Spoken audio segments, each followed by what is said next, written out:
Hey, good morning, everyone. I think we're ready to jump in.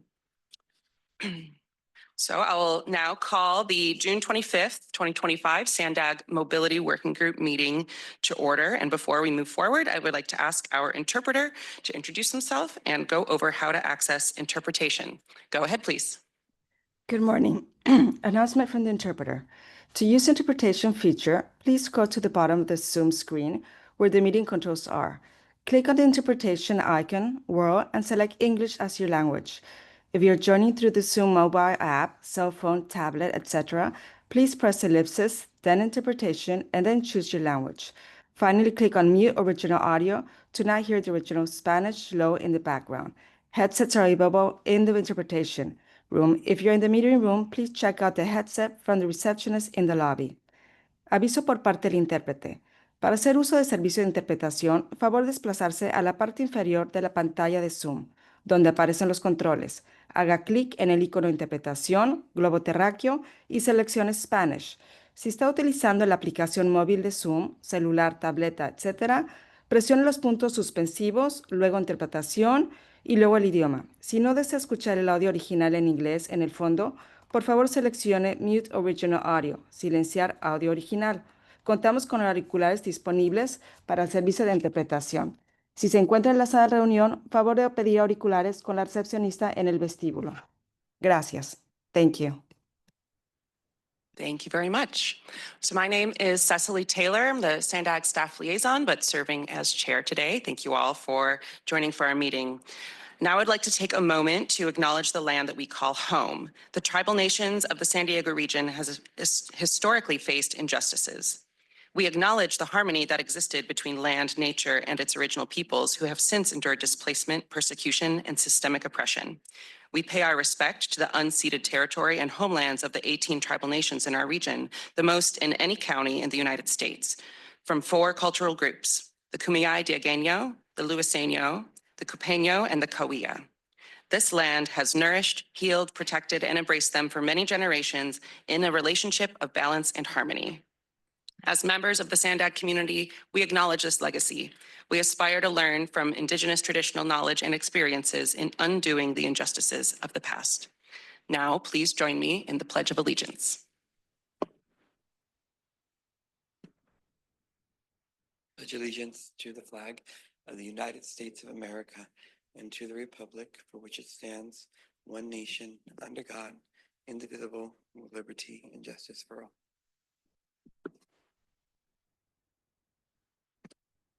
Okay, I will now ask our clerk, Michael, to confirm that we have a quorum. We do have a quorum, Chair. Thank you. Now moving to our first agenda item, the non-agenda public comments and member comments. We'll now take public and member non-agenda comments. Per SANDAG board policy, the amount of time allowed for each verbal public comment is determined based on the number of agenda items and the complexity of those items, and the number of persons anticipated to offer comment. This allows us to hear from as many people as possible and to complete our business while we still have a quorum. Based on those factors, for today's meeting, each member of the public will be allowed 2 minutes for their comments. Clerk, do we have any members of the public that would wish to speak? We have no non-agenda public comment, Chair. Okay. Before taking comments from the committee members, we do have some staff announcements. I'll first ask Ashley Wiley to get us started. Good morning. As she said, my name is Ashley Wiley. If you guys don't know me, used to help out with this group a lot, so it's nice to see you all. I just wanted to share a new SANDAG project that we started a little bit ago, and we are seeking input from you guys. So SANDAG has engaged a consultant to help modernize our governance framework and ensure clear roles and responsibilities, streamlined decision-making process, and improved communication channels between all of the stakeholders. So we currently have a survey out. I think Talia sent it to you guys. We can resend it out to you this morning. But it does close tomorrow at 11. So if you guys would be able to fill that out as soon as possible, that would be greatly appreciated. Thank you. Thank you, Ashley. Two other quick staff announcements. First, last month, about nearly a month ago, we did release the draft 2025 regional plan and emailed that out for all of you to review. And we're currently taking public comment through July 18th. We're also doing sub-regional public outreach events throughout this month and into next month. And you can find out more on our 2025 regional plan webpage. And lastly, one last reminder that to maintain the local streets and roads funding eligibility, the next fiscal year project list submittals are due by July 1st in CalSmart.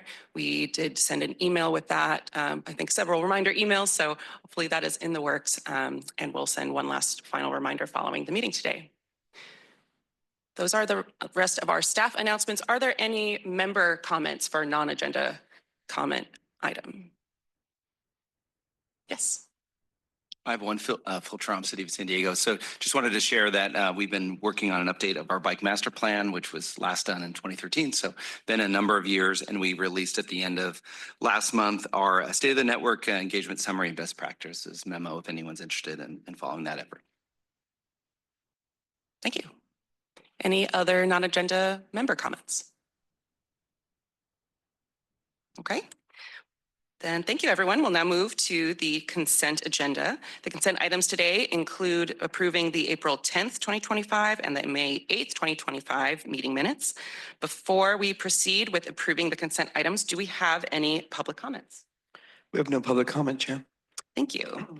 Are there any comments from the working group members on this consent item? All right. Seeing none, may I have a motion to approve for the record?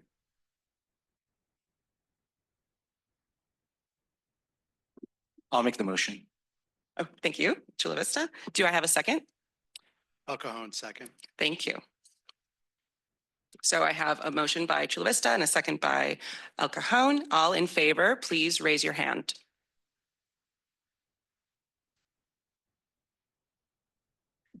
And any opposed? Any abstentions? The motion passes. Thank you. Excellent. Moving into item number 3, our first report item, we'll now hear from SANDAG Senior Regional Planner Sam Sanford and Regional Planner Austin Norman on the federal performance management targets.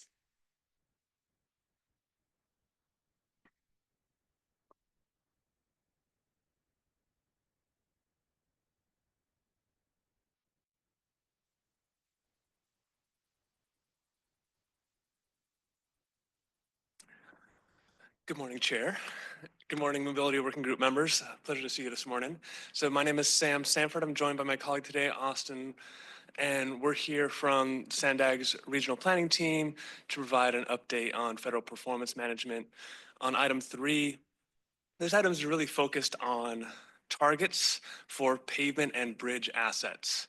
And so really this is an action item. So in a nutshell, the action is requesting that the Mobility Working Group recommend to Transportation Committee that we supply Caltrans with asset condition assessments that will be rolled into statewide targets, and then recommend the approval of the statewide targets once those are available. So it's a little foreshadowing of what the action is in this item. But this item does come back to the Mobility Working Group every 4 years, so it has been a little while since we've discussed this one.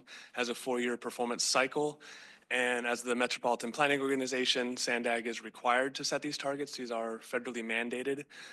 This is one of 5 rules that directs MPOs to establish targets and then monitoring them. The targets themselves, once they're established, they are incorporated into the regional plan. There's an appendix that dives deep into tracking progress on targets. And then it also goes in the Regional Transportation Improvement Program, which is where we document how we are supporting target achievement through investments and project advancements.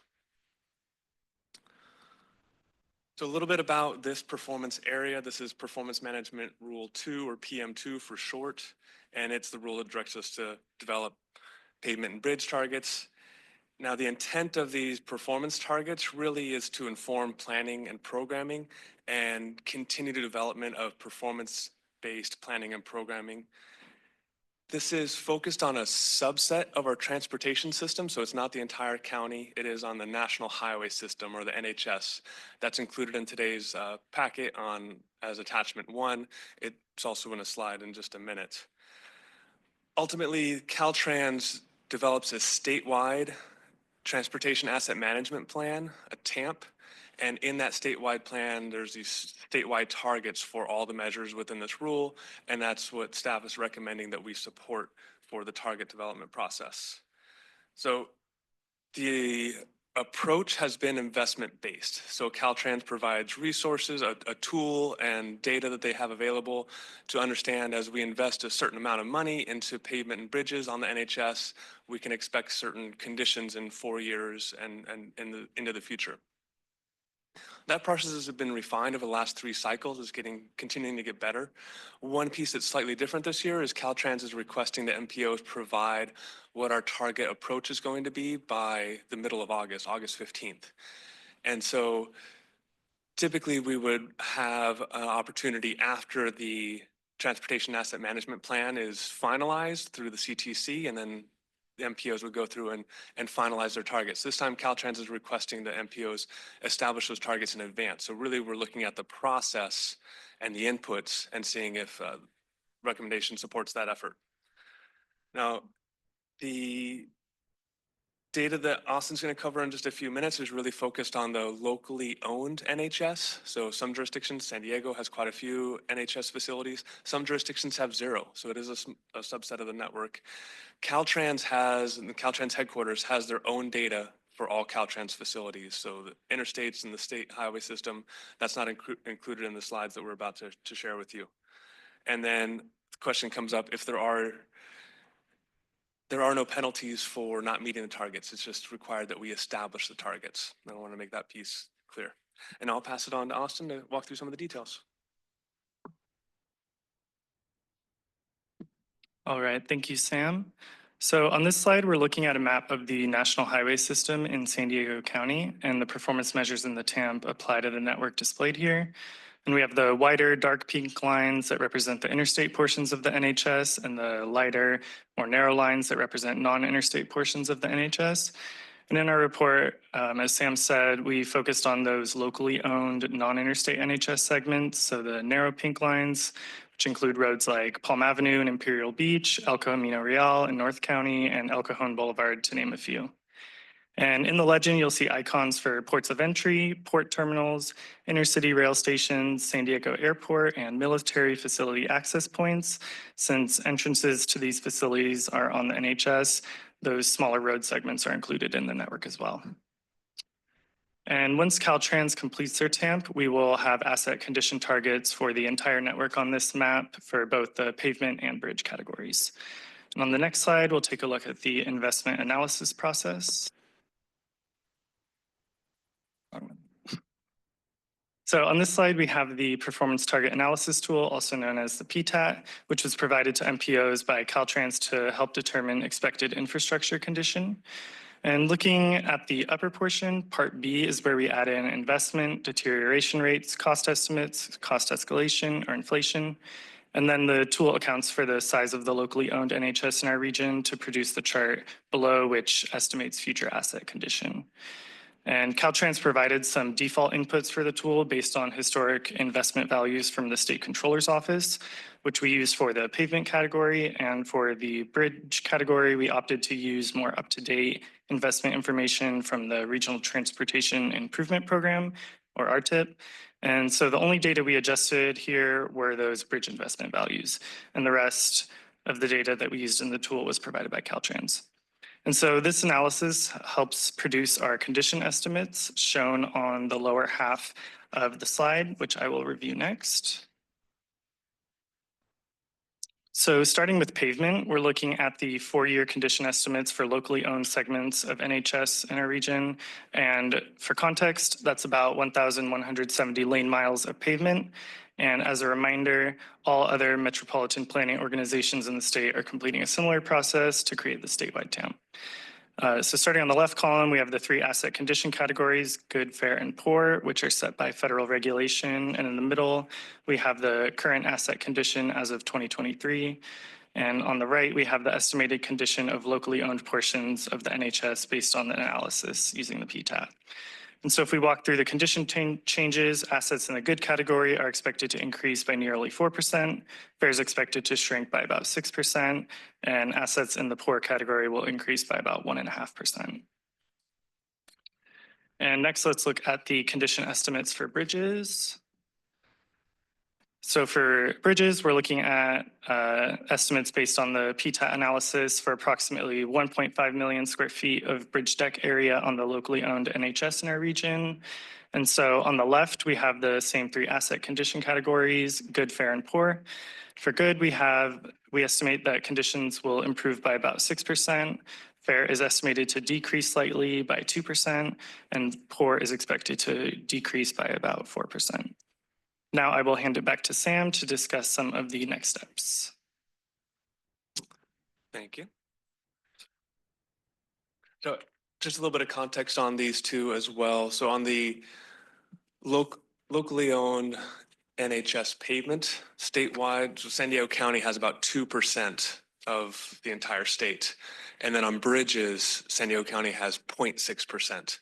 So relatively small compared to other regions like Southern California Association of Governments for the LA area, and then also for MTC, just to put a little context on the size that we're talking about today. So next steps will be, depending on Mobility Working Group's recommendation, we'll be going to the Transportation Committee on July 18th, where we'll be asking for their approval to submit the information and to Caltrans, and then ultimately approve the statewide targets once they are set in the TAMP. On August 15th, we'll be submitting the required data or requested data to Caltrans headquarters on the target approach. And then the action itself is the Mobility Working Group is asked to recommend that the Transportation Committee approve the regional asset condition estimates to inform statewide targets and approve the statewide asset condition targets that will be established by Caltrans in the 2026 Transportation Asset Management Plan. And that concludes our report. We're happy to take any comments or questions. Thank you to our presenters. Before moving into comments and questions from the committee or from the working group, do we have any public comments? Clerk? We have no public comment, Chair. Thank you. Any comments from the working group members before we move into a vote? Okay, seeing none, this is an item we'll vote on to recommend. So may I have a motion to make this recommendation? I'll make the motion. Thank you. Motion from San Diego. Do I have a second? I'll second. All right, thank you. So I have a motion from San Diego, City of San Diego, and a second from the Port of San Diego. All in favor, please raise your hands. Any opposed? Any abstentions? The motion passes. Thank you. Thank you, everyone. With that, we can move to item 4 on the agenda. I'd like to introduce Brent Boyd, the Director of Planning and Scheduling from MTS. He'll be presenting an update on the agency's comprehensive operational analysis that's called MTS On Track.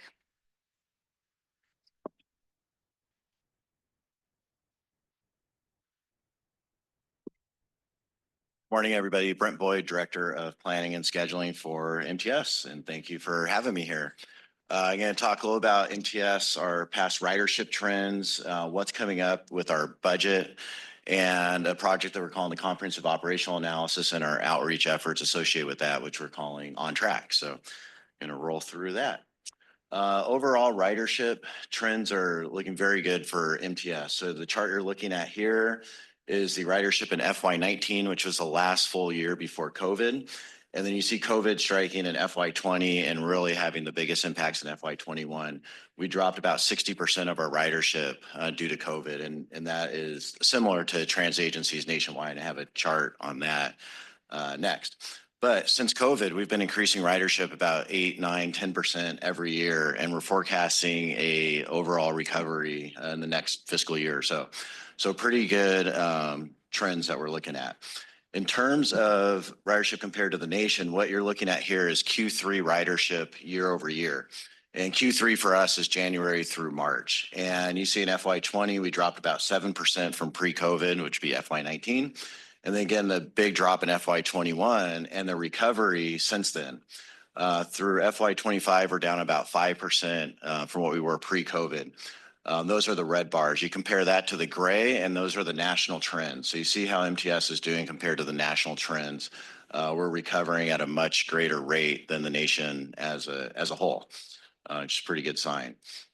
This chart, it's looking at a little bit different time frame. It's Q1 and Q2 of the fiscal year, which again for us would be July through December. And our ridership overall was down about 7% from pre-COVID.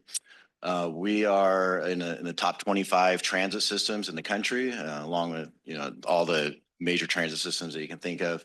Of those top 25 transit systems, we're number 2 in terms of ridership recovery from COVID.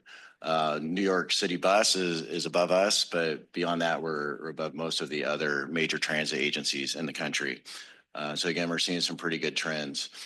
Before COVID, we were the 21st highest ridership system in the country. After COVID, which is the table that you see there on the right, we're up to number 13. So we retained a huge percentage of our ridership. And I think one of the reasons for that was we kept a lot of the services out there.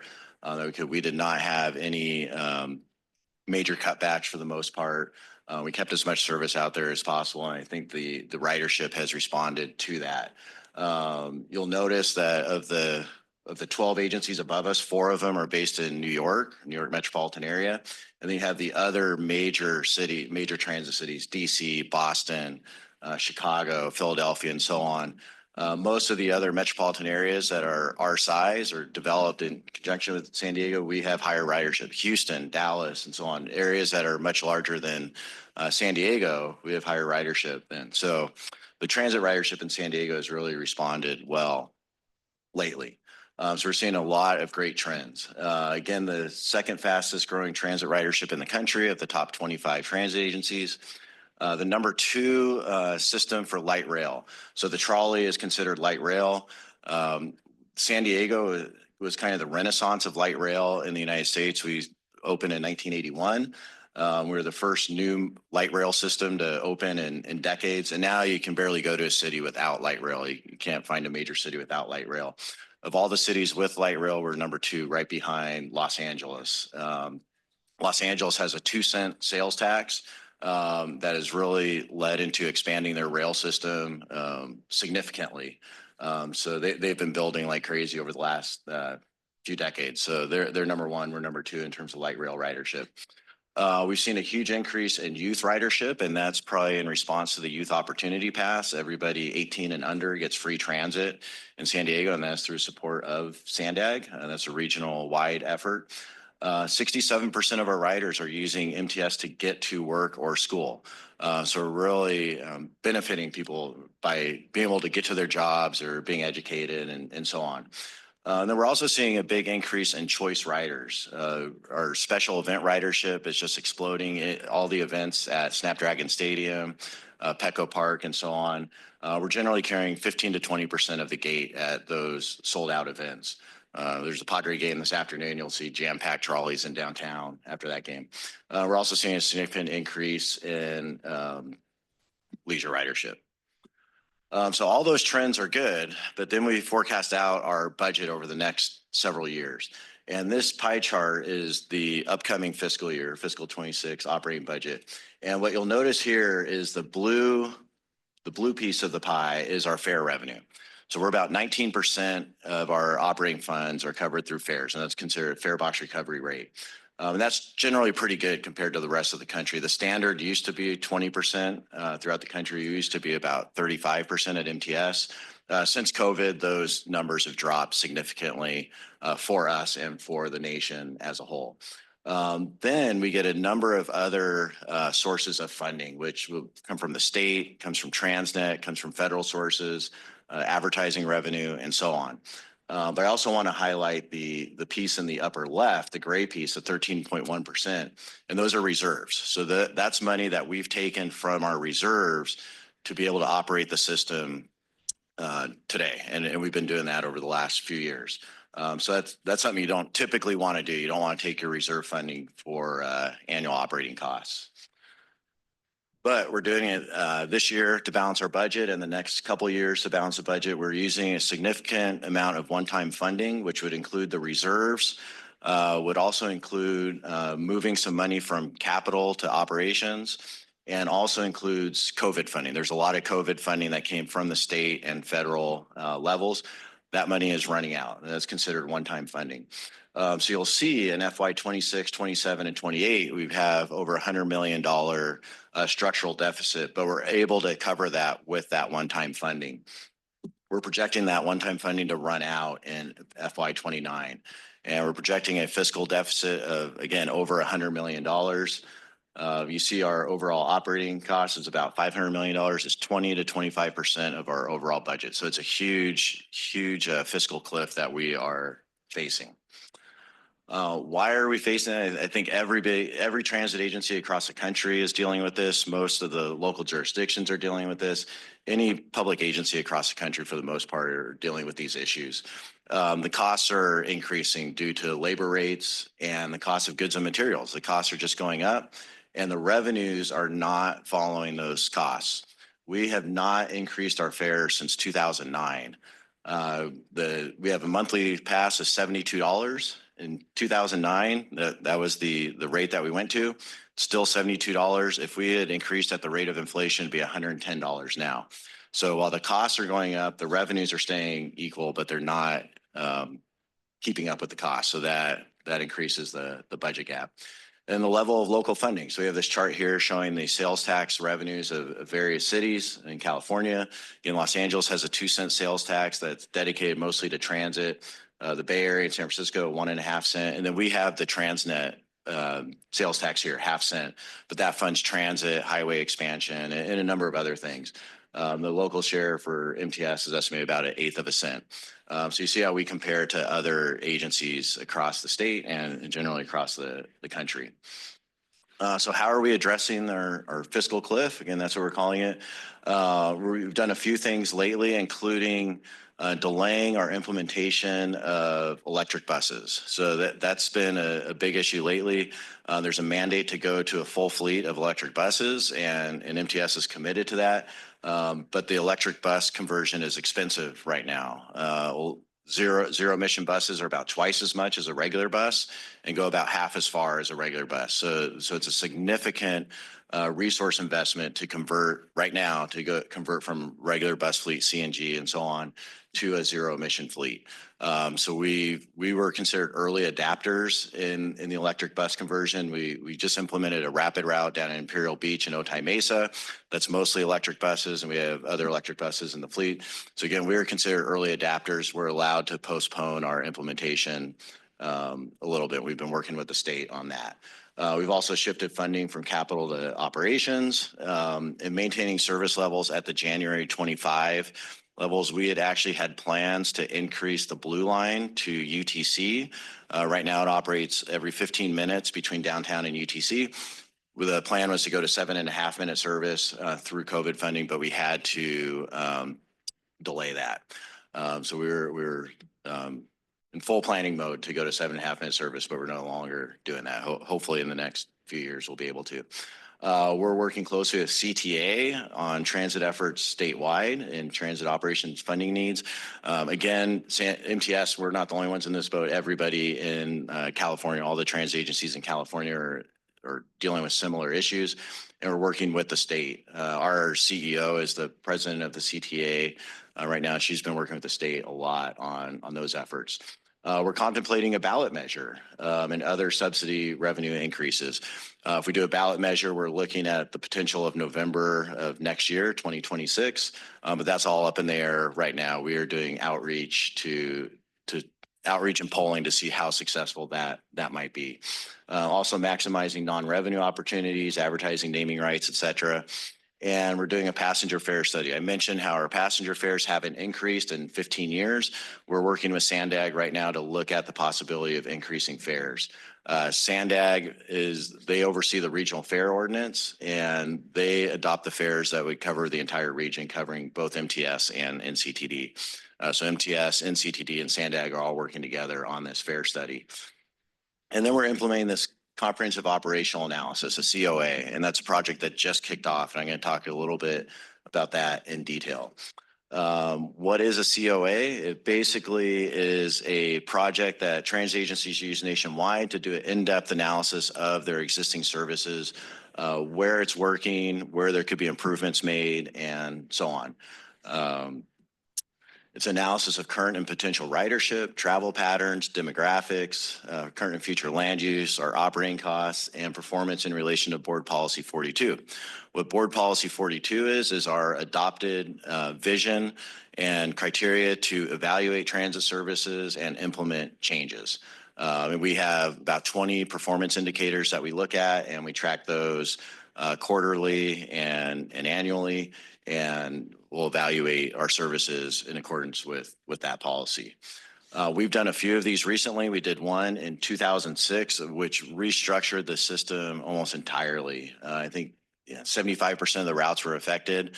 We really focused on high frequency services, but we implemented that in 2006, 2007, and the recession hit almost immediately after. So that kind of cut back on some of the improvements that we had made. Then we did another one in 2017, and this is called the Transit Optimization Plan. Again, we added about $2 million in new services, focused on high frequency routes and so on. But right after the TOP, like the COA, we had the Great Recession. Right after the TOP, we had COVID. So that really changed our analysis, basically, or our ability to make improvements. But we've had major changes since the TOP. We had COVID, of course, and then we've had operator shortages, which we're still recovering from. We had the Mid-Coast extension up to UTC. We implemented the copper line out in East County. We've implemented a couple new rapids down in South Bay. We've had the electric bus issue, and then COVID recovery with the SB 125 fund. So there's been a lot of changes happening since our last essentially comprehensive operational analysis. So why are we doing it now? Again, we're through the major impacts of COVID. We've almost recovered entirely from that. COVID has resulted in dramatically changed demographic and travel patterns. And we've had significant recent transit investments in the region, like the Mid-Coast, and then, of course, the budget concerns that I just brought up. So the goals of the COA would be to develop strategies to address current travel demand with projected funding levels, realign our services with the overall transit network and transportation network in San Diego County, and develop phasing plans and implementation plans to implement these major service changes. And the two scenarios that we're looking at, we're going to develop two different scenarios. Lots of times a COA will just be allocating existing resources in kind of a zero-sum game. You're not expanding your budget, you're not reducing your budget. We're doing the opposite. We're looking at two scenarios where we're going to dramatically increase our budget and one where the budget is going to be significantly reduced. Scenario one would be a projection of additional revenue. So about 75 million in additional revenues to be able to increase frequencies, perhaps do new rapid bus routes, increase spans, and so on. We estimate that if the sales tax measures on the ballot generate about 300 million a year, that wouldn't all go to service improvements. There'd be security enhancements or any number of other improvements that could be made, capital investments and so on. So scenario one is looking at possible service enhancements. Scenario two would be no increased revenues. So no ballot measure, no increased revenues from the state, anything of that sort. We're left with the budget deficit that I talked about a few slides ago. In that case, we're looking at a budget shortfall of 100 million plus, and there's no way around it that would result in some service reductions. We're estimating right now somewhere in the realm of $30 to $50 million in service reductions, possibly more. That number keeps changing week by week, it seems like. So what does $30 to $50 million in service cuts represent? It's a hard thing to think about in your head. So we did some examples here. None of these would be reality. We would never cut the entire trolley service. We'd never cut all bus and trolley service on weekends. But that's the scale of what we're looking at. The elimination of 15 to 20 bus routes and so on. Again, none of these are realistic scenarios. We wouldn't choose one of them. It'd probably be some combination of these. But that's the scale of what we are looking at right now. So again, the COA will help us address that, prioritize transit investments and so on. The task of the COA, there's 5 of them: data collection and review of existing conditions, system and service evaluation. How is our service performing right now? Evaluation of recommendations from Elevate 2020. So as part of the previous efforts, we were actually looking at doing a ballot measure in 2020, and we had done a lot of work preparing for that. And then March of 2020, COVID struck, and we realized it wasn't the right time to go for a ballot measure. So we ended that process, but we had a lot of work that went into developing the recommendations for that ballot. So we're taking those recommendations and evaluating if they still stand the test of time, if they're worthwhile pursuing 4 years later, 5 years later. And then we'll develop the 2 different service plans, the service increases and service reductions. In terms of the timeline, we just got through the board approval and project start date. We got the board to approve it in May, and we chose a consultant, and the consultant is Transportation Management and Design. They've completed similar studies all across the country and internationally, and they've completed a lot of work in San Diego. So they were on board for the COA in 2006, the TOP in 2017. They looked at the projects for the Elevate 2020 effort. And then right now they're working on our insourcing study. Half of all of our trolley service is operated by MTS staff, in-house staff. Our bus service is half and half. Half of it's in-house, half of it's contracted out. We're looking at the costs and other implications of bringing all the contracted bus services in-house, making those employees MTS employees. So they're in the process of evaluating that right now. So we've got them started, and we're kicked off the project. We are now in basically the existing condition stage. We are evaluating the existing conditions of our system, evaluating how we're responding to the current travel demand, and then evaluating the Elevate 2020 projects.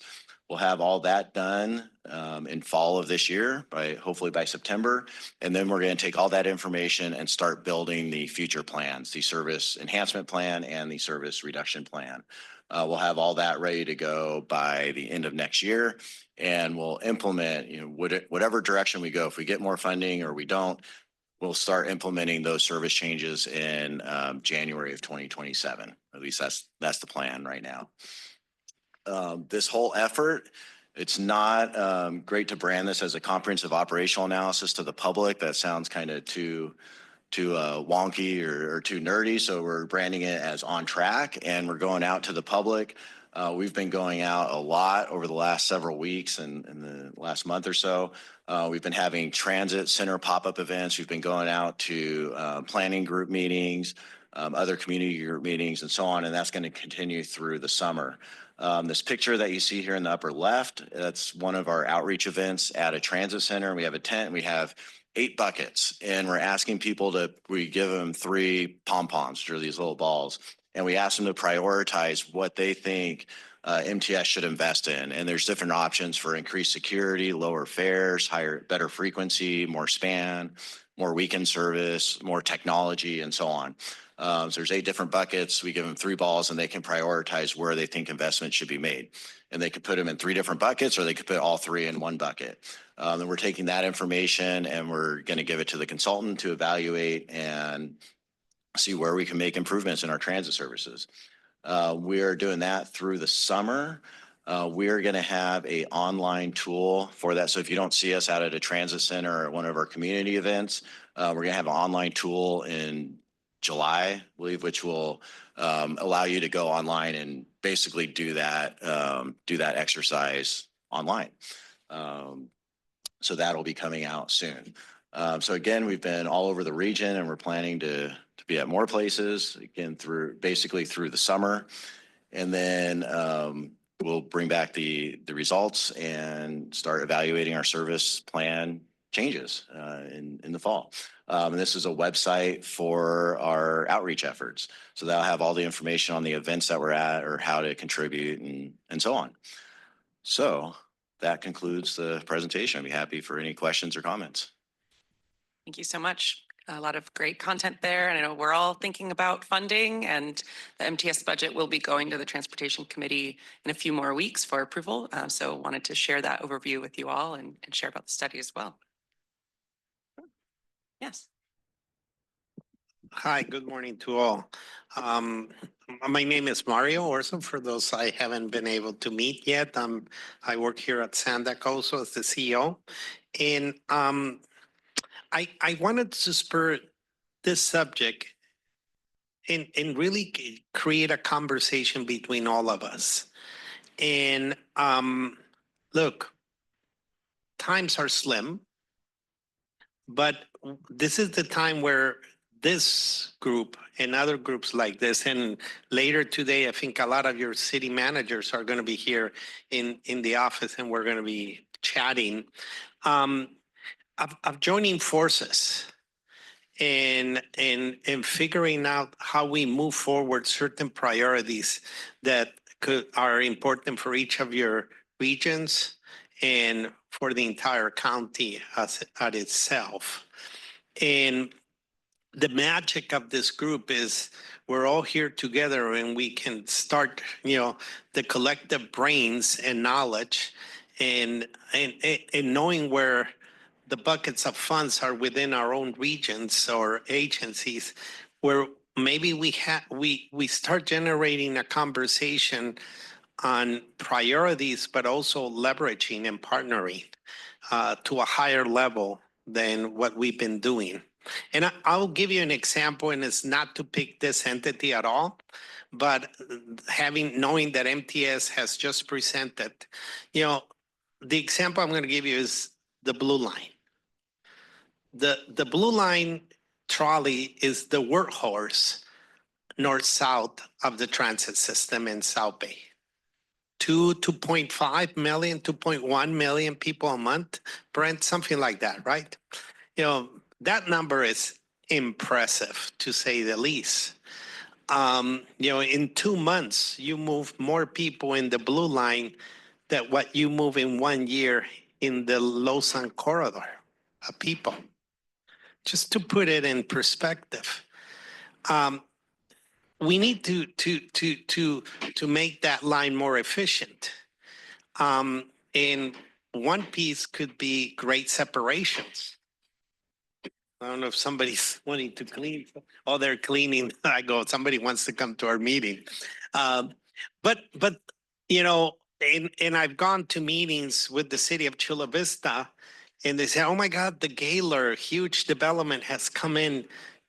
We need to work on the H Street grade separation. Well, and I've been asking, I said, hey, was there something in the mitigations of the environmental document in that development? I would venture to think through IGR and all that some mitigation was, picked up on. There's leveraging funds that MTS collects with, let's say you're advertising on the trolleys and whatever. There's funds, formula funds that SANDAG get there. We've been working on maybe applying for grants, but having a more robust conversation of the potential partnerships we can have on focus areas of priorities are very, very important. And I would really like to invite this group, because this is where the brains of making it happen is here, where it starts, that we begin that conversation of priority of projects, but also of strategies of funding based on the area where certain priority projects are. There's so many priority projects. So we need to move forward with the connector of 1578. To increase the mobility in San Marcos. We cannot deny that San Marcos is becoming a hub in North County. And we can name more and more. Karen Jewell, who's on the back there of the room, she hopefully by the end of this week will fully fund the managed lanes on the 805 to convert the HOV lanes to manage. If we're successful with the CTC at the end of this week, we have to begin those conversations of not just information out in this working group, but we need to start creating that dialogue, and that dialogue may be not the best sometimes. You know, sometimes we can agree to agree or agree to disagree. But I'm convinced that if things and ideas come out of this group, they will permeate up to your management and to our board of directors so we can come up with a solid priority plan, but also a financing strategy plan that can move certain key projects in the different areas of the region. So I really want to invite this group to take it to that level. And I'll invite my team here to initiate more of this type of conversations. But we cannot just stand and sit here and think about, oh, we're going to wait for a measure. Yeah, it's okay to think about that, but we really need to also be thinking it's time to prioritize some things, but also to figure out how we get more with what we are getting right now. Well, how can we do more with what we're getting right now and optimize? So I just wanted to put it out there. I really will welcome future conversations of this type. Thank you. Okay, before taking member comment and questions, do we have any public comments? We do have 2 public comments, Chair, and that's Purita Javier, followed by Cesar Javier. Please note that this speaker, this is related to MTS On Track. Just a moment, and Purita Javier has ceded her time to Cesar Javier.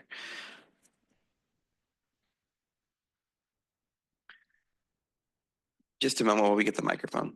Just a moment.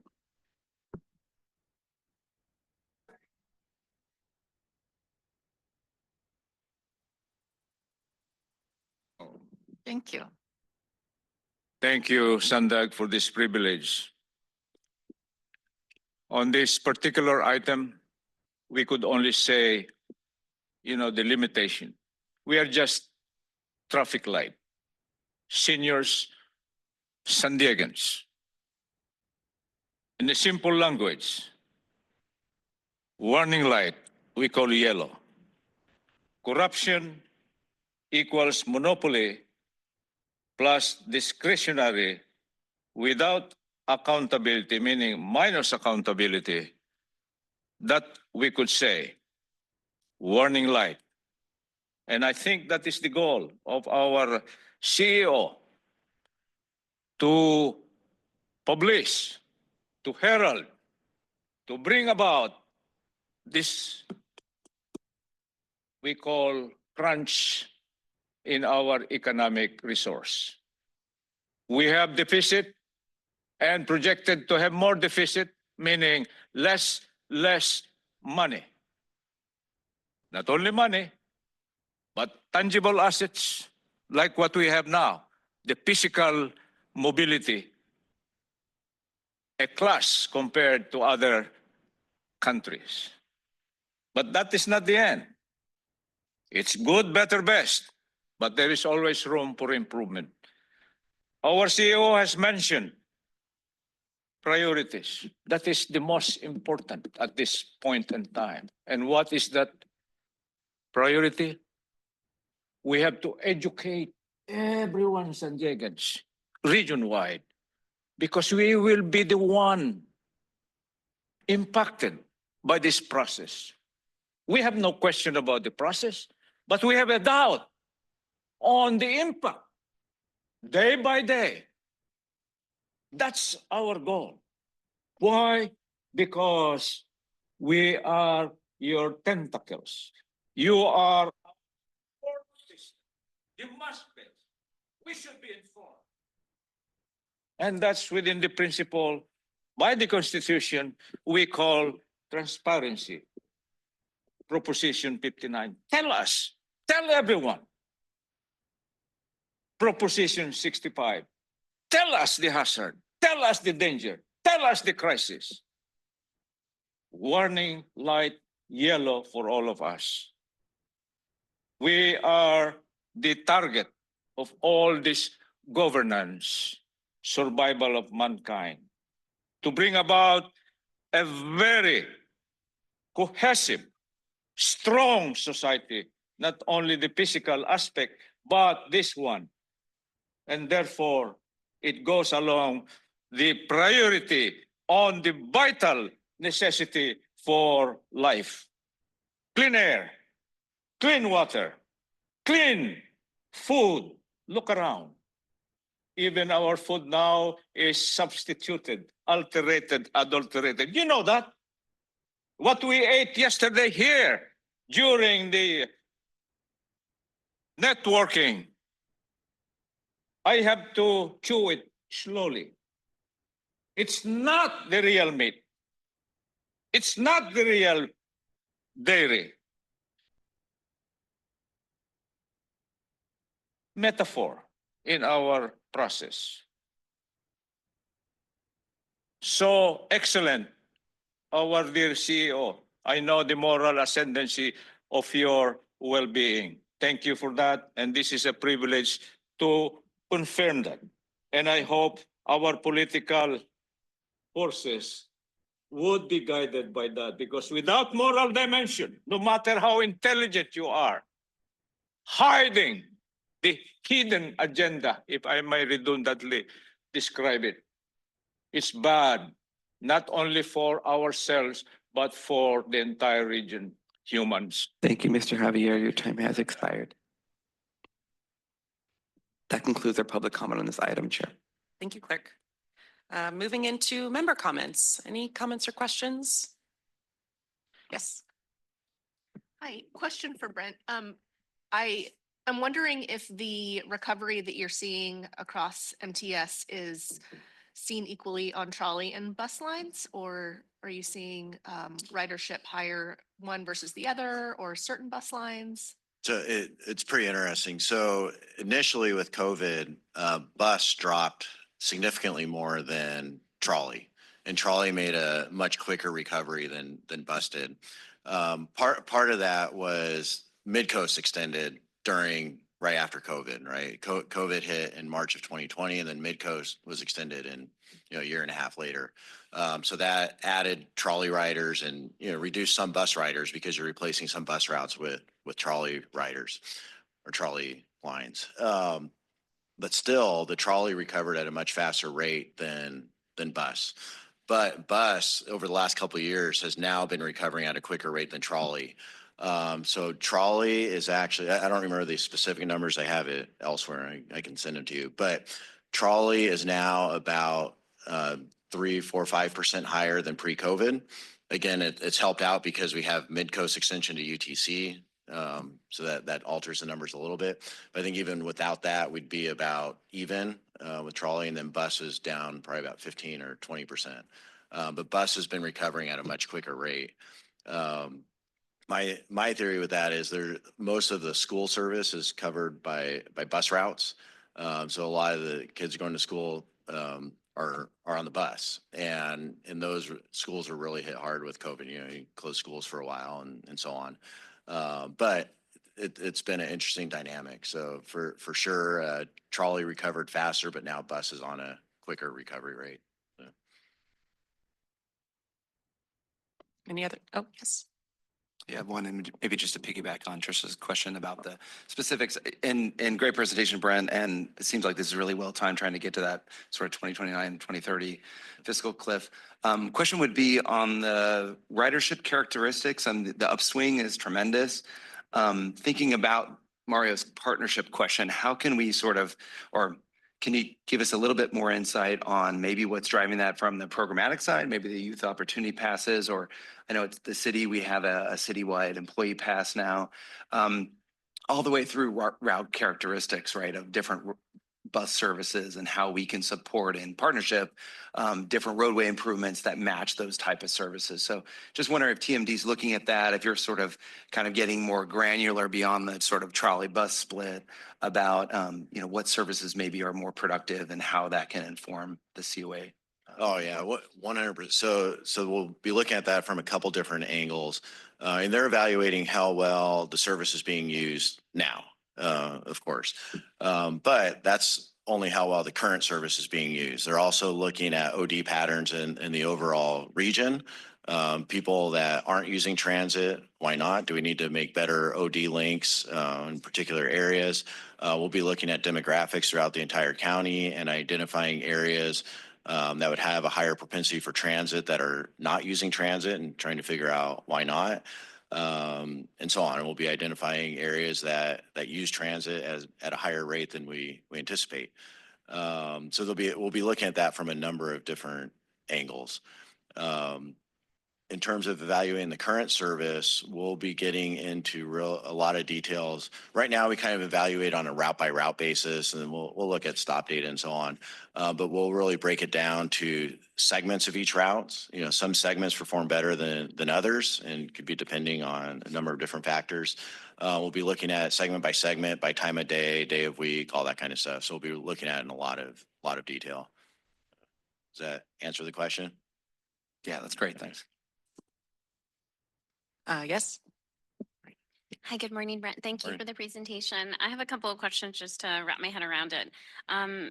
Under the planning scenario one, the additional funding procured, does that assume that it's the funding would come from a ballot measure? No, it doesn't assume it. We're looking at a number of different options, and that would be one of the options. Right now we're doing an analysis if that's even feasible and how likely it would be to pass. So that's process is undergoing right now. There's also, we're working with the state to identify additional funding. So it could be a number of different possibilities. Okay, and then also, And if we did decide to go for a ballot measure, that'd be decided by our board of directors, of course, probably early next year. So Okay. again, it's a long way to get there. for that, okay. I was also kind of curious to hear just like what your spidey sense has been lately with the discussions at the state with regards to, I think you noted that the electric buses were quite a hefty cost. I was just kind of curious how those discussions are going. Are you seeing that, especially if it's impacting, I guess, other, transit agencies throughout the state, that requirement in and of itself? What's your spidey sense? Yeah, I think we are not unique in the issues that we're dealing with. I think everybody's dealing with them. I think everybody's been working with the state on this issue.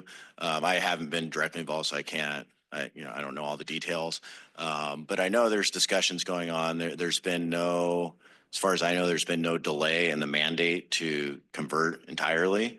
But there's been, again, we were considered early adapters, so we were allowed to kind of delay our process, I guess.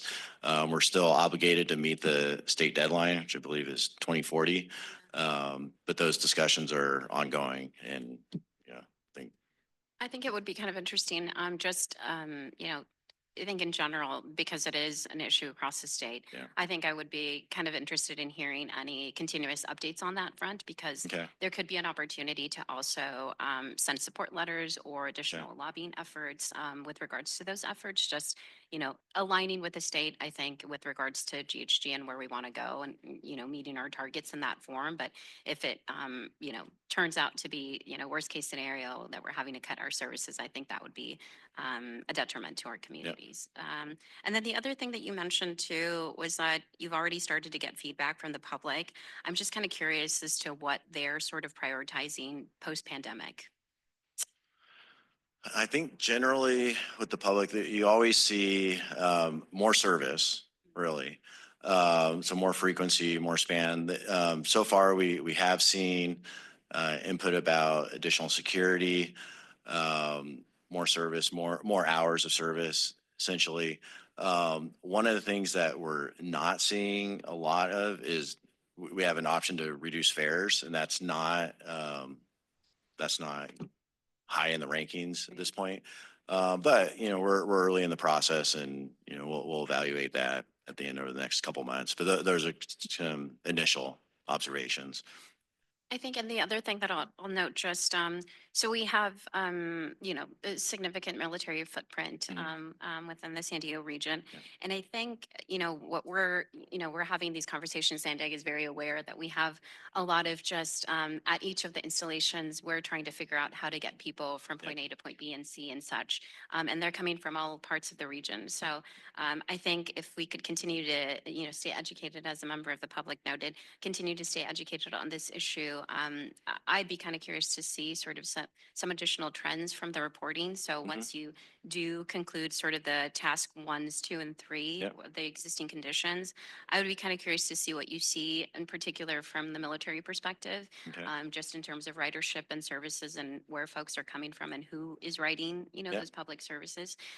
Because I think there are additional opportunities potentially, maybe not at a huge macro level, but at a micro level where additional funding, if there is any additional funding at any levels, federal, state, or local, we're going into some interesting times. Certainly from the federal perspective, I think it's very interesting. But if there is an opportunity to continue to support, our military men and women in this realm. Yeah, 100%. We work with the military a lot. We went over to do an outreach event at the headquarters building over here a few months ago. That was after the return to work mandate. So we went over there and talked about MTS services and so on.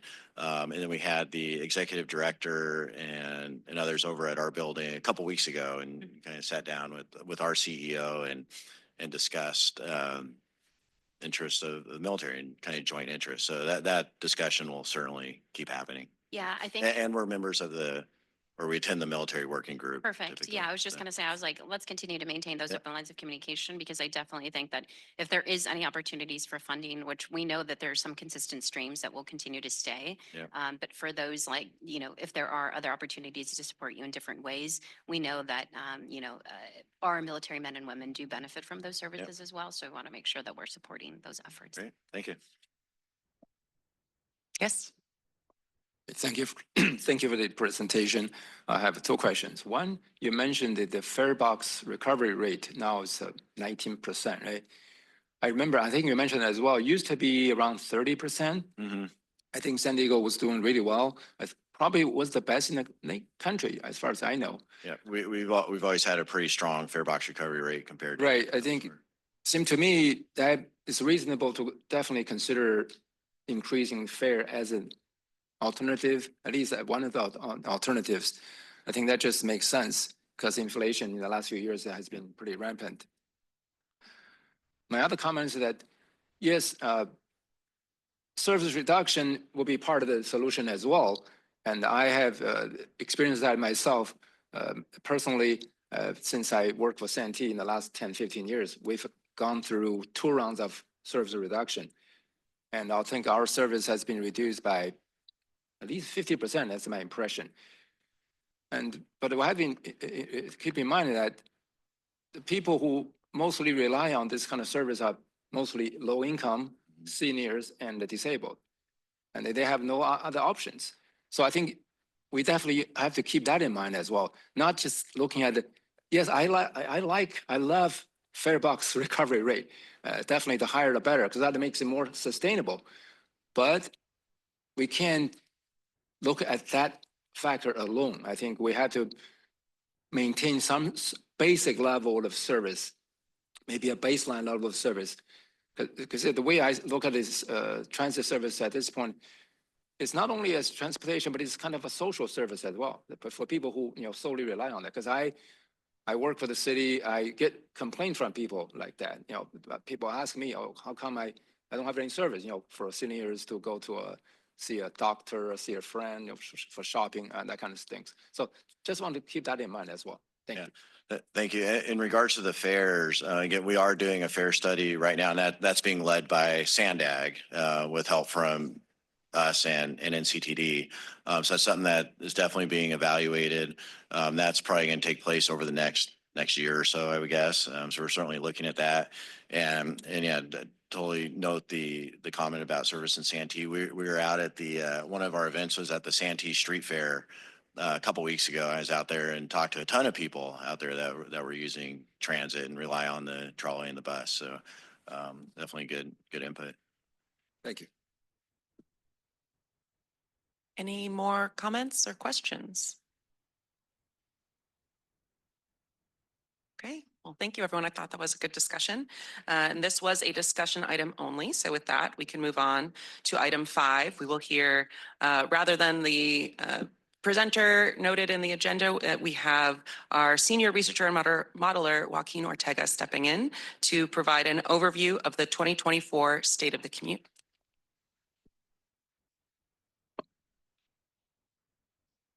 Good morning, everyone. Sorry, Connor wasn't able to join us this morning. Thank you for the introduction, Cecily. My name is Joaquin Ortega, and I am a senior researcher and modeler with our Applied Research and Performance Monitoring Group here at SANDAG. Before we get started this morning, we would like to thank our colleagues at MTS, NCTD, and Caltrans, along with all of our stakeholders here in the region.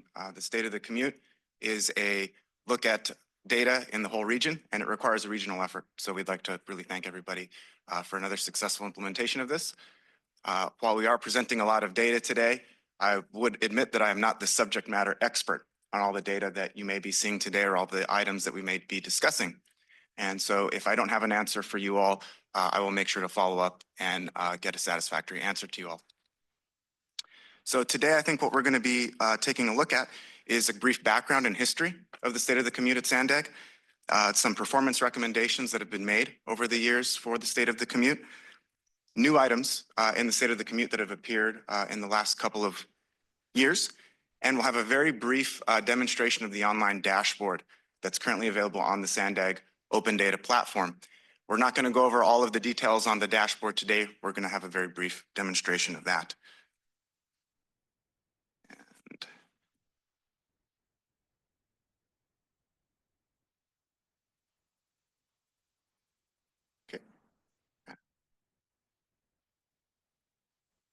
And so a very brief background of the State of the Commute is that it's a requirement of the Transit Ordinance, and the State of the Commute has always been part of a broader data support system to support SANDAG programs such as the Regional Plan, Comprehensive Multimodal Corridor Plans, or other specific corridor-related plans or projects. The performance measures of the plans were developed in conjunction with MTS and NCTD and Caltrans. So this is our 17th State of the Commute. This is our third State of the Commute that's been disseminated via an online dashboard. So previous to that, they were either hard copy long form documents or hard copy SANDAG info bits. And so while there is some benefit to having a tangible item in your hand, one great benefit of the dashboard is that it's interactive and we can update that as the year goes on, and we can provide a lot more data within the product itself. So for some history in terms of audit recommendations related to Transnet, 28 of 40 recommendations that have been made in the 2018 Transnet Triennial audit are related to performance measurement. Now, while the State of the Commute does not cover all 28 of these, we're constantly improving and developing this product to make sure that not only it fits the needs for generally informing the public, but also being able to check off some of these recommendations and requirements from audits that have occurred in the past and remain flexible to future recommendations that may occur in the future. So since COVID, here's a very brief history of how we've developed the State of the Commute. And I think there's two large items here. And the first would be is going to an online dashboard. It allows us to, again, present a lot of information. And I did not buy Mr. Boyd a donut and coffee this morning, but we're going to be looking at some transit boardings and touching on that COVID recovery, and even the question that came up about how we can look at the recovery of trolley ridership since post-COVID, and look at how boardings on those different lines differ. And we do coordinate with MTS, so a lot of the data we're gathering from a similar data source. The second development that has occurred in the past is the incorporation of some big data.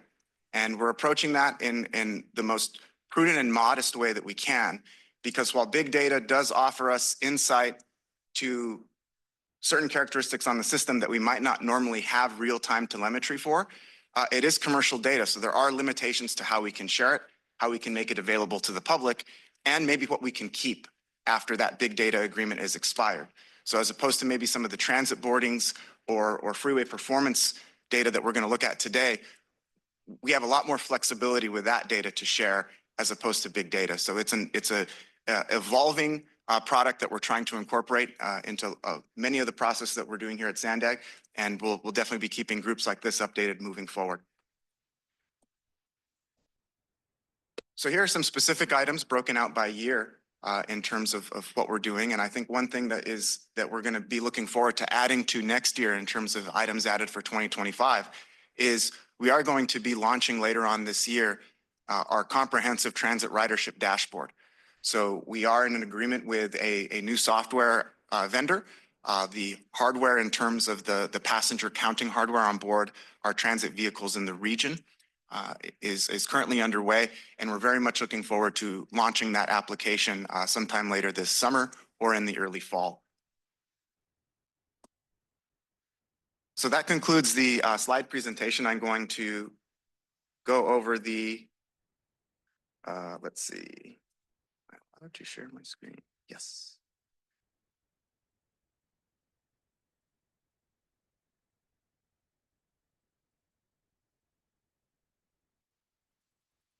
Okay, wonderful.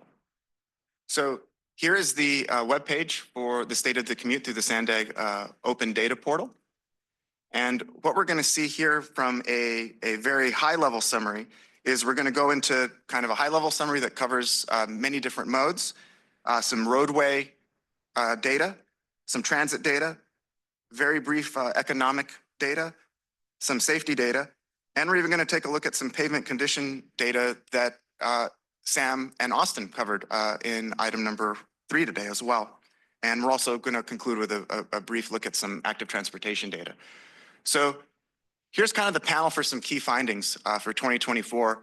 And if you're at a 4th of July barbecue next week, you can basically kind of tell your friends or family or loved ones that in terms of post-COVID recovery, 2 very broad metrics, overall transit boardings and overall activity on our region's freeways, we're at about 95% of where we were at pre-COVID. So as Mr. Boyd mentioned earlier, that we're nearly there, and we're starting to also see similar patterns of returning to post-COVID or even exceeding that in certain corridors on the freeway system in the region as well.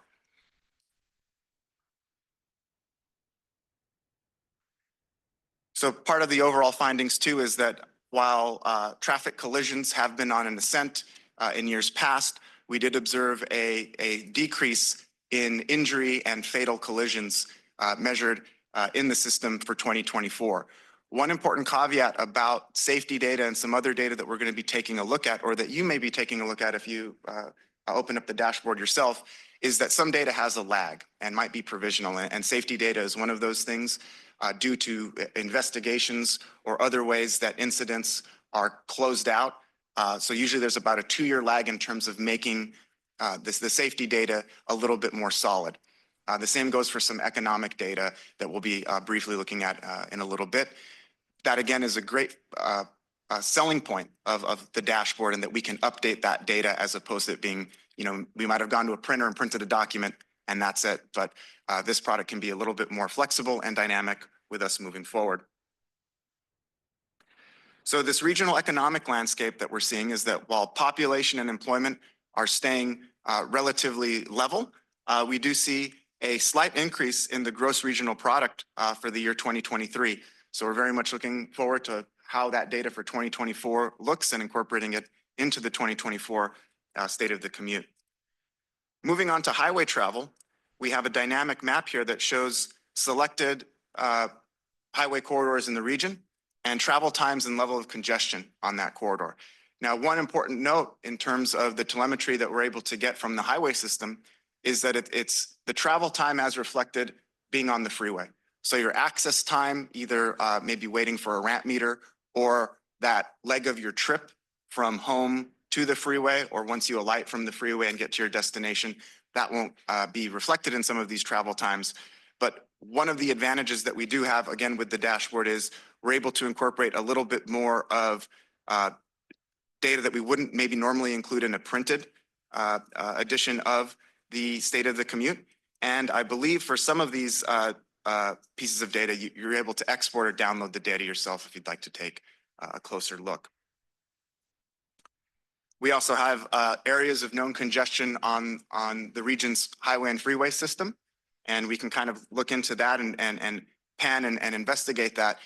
One aspect that we're looking at for future States of the Commute is that these locations can change year by year.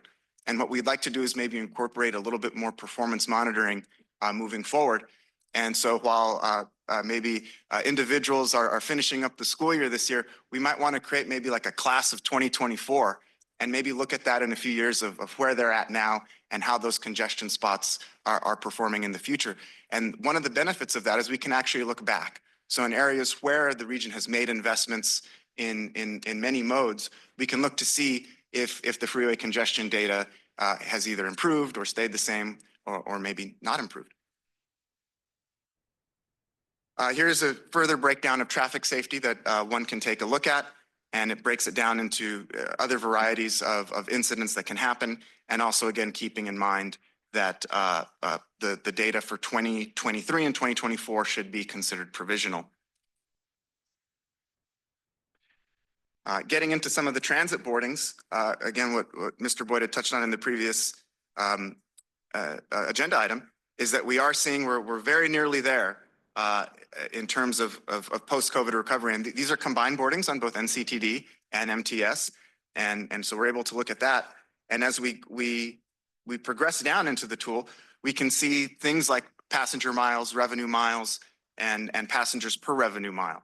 And again, another strength of the dashboard is as we maybe come up with additional composite data products that might take 2 pieces of telemetry and maybe 1 piece of big data, we can maybe add a little bit more insight to these. However, the trade-off to that is we do want the state of the commute to be a bit more of a longitudinal analysis. So while we might have great new data to provide insight on something that we're asking today, we might also want to look at retroactive data to see how that performs over time. So that's why data sources like transit boardings and the Caltrans performance measurement systems are such strong tools because they have a lot of kind of historical inertia behind them. And maybe we can look at more long-term trends in that, as opposed to something like big data, which we might only have data back to, say, 2022.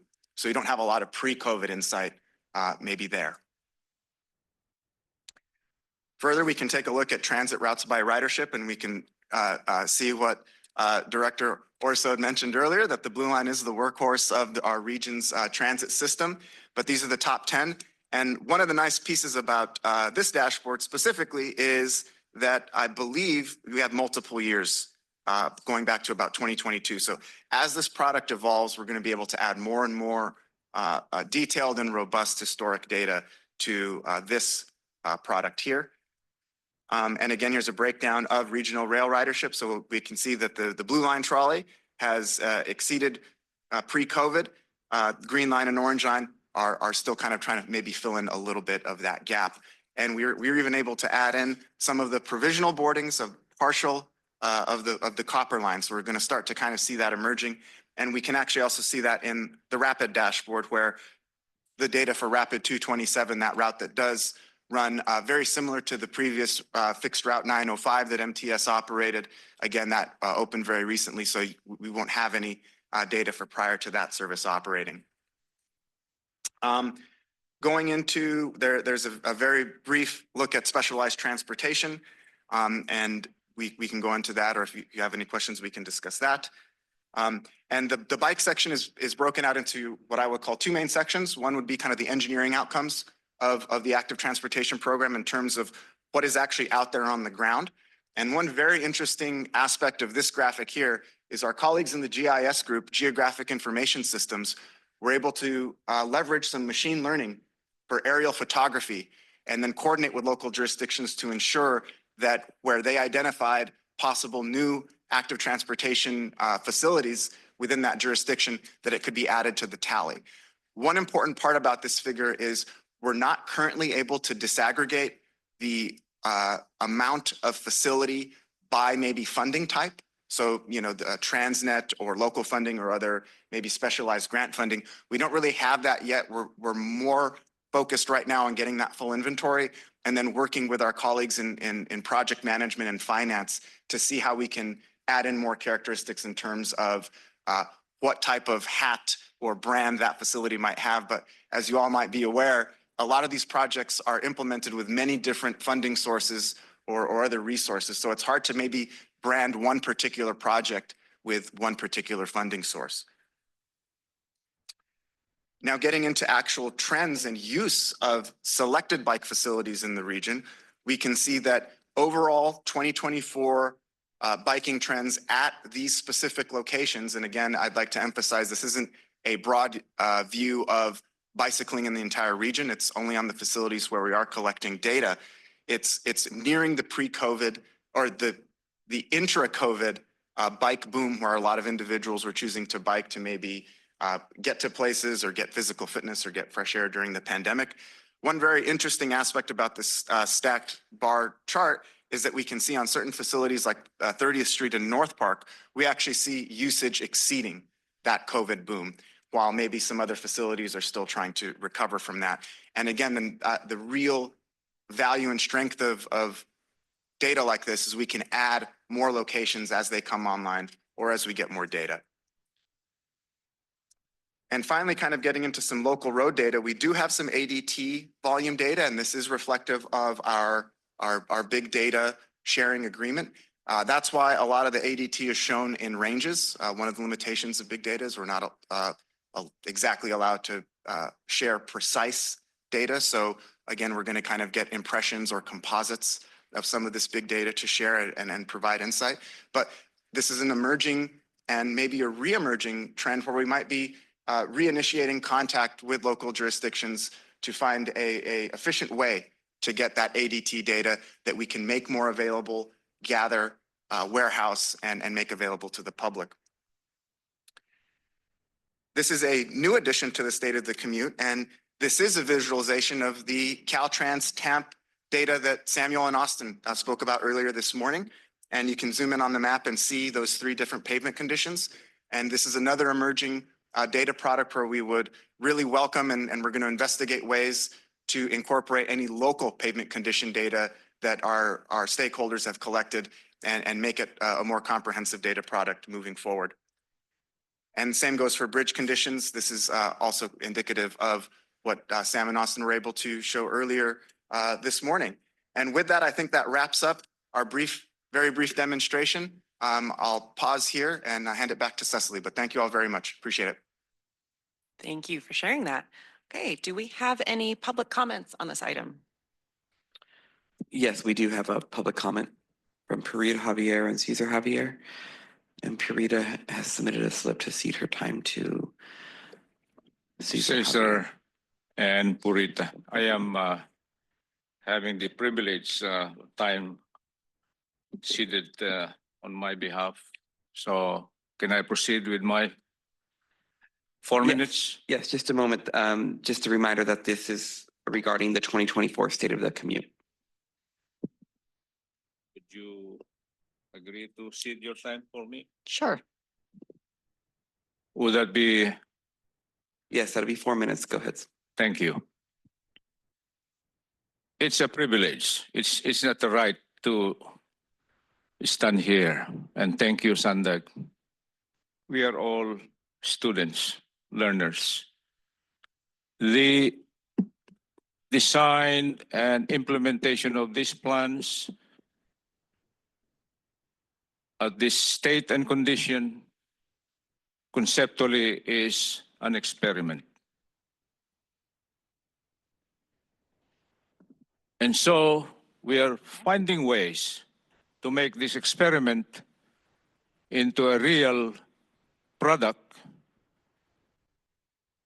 framed at the sphere of safety, health, and public welfare. I will give you one example, which is in this item. The construction of bikes routes, contradiction. Our highways, our streets, our lanes were so designed on or powered, energy powered, crude oil powered. I have not seen wind powered bicycle or cars, but rather we try to insert something, contradiction. Mobility is designed via cars, big and small, air, land, water mobility. Our city, the core city of San Diego, is so designed with that. That's the original. And now we tamper with it, an experiment in the guise of reducing air pollution from the emission of small, big mobility. So I have still 2 minutes, correct? Yes. So come to think of it, we have designed the budget for this kind of mobility. Have we thought of the dangers? That's one consideration. Mobility is for to transport humans safely, healthily, with the fastest time designed, fulfilled. My question here is it worth? What about natural crisis that we are now, at this point in time, sensing, feeling, and this impacts mobility and circulation from home to the minor street, to the major routes, into the stations of the trolley, into the bus station. Is there a planning on that particular catastrophe, natural catastrophe, as what we have been sensing now from Asia a few days ago? North California, border with Oregon. And we know for a fact that we have the San Andres Fault from south to north of San Francisco. What is our dream? What is our plan? SANDAG. What is our plan, thinkers of this board? These are considerations which we would like to contribute as we go through the historical result of all these efforts. And thank you for that presentation. It is most, I would say, good, better, best. But there is. Thank you. Caesar, your time has expired. Do we have any member comments or questions? Yes. Lorena. Thank you, Joaquin. I appreciated the presentation. I wanted to actually get a little more information on the specialized transportation portion. I'm kind of curious about that. And if you can maybe provide a little bit of an overview, but also, did I read correctly on the dash that it's what, 1-year funding is allocated for those services? Yes, actually, I have some additional notes Perfect. in case something like that. And then I can share the screen very quickly.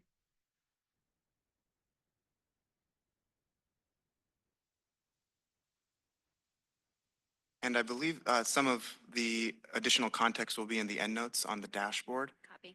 But for the specialized transportation, we did change the way that the revenue available to award was determined.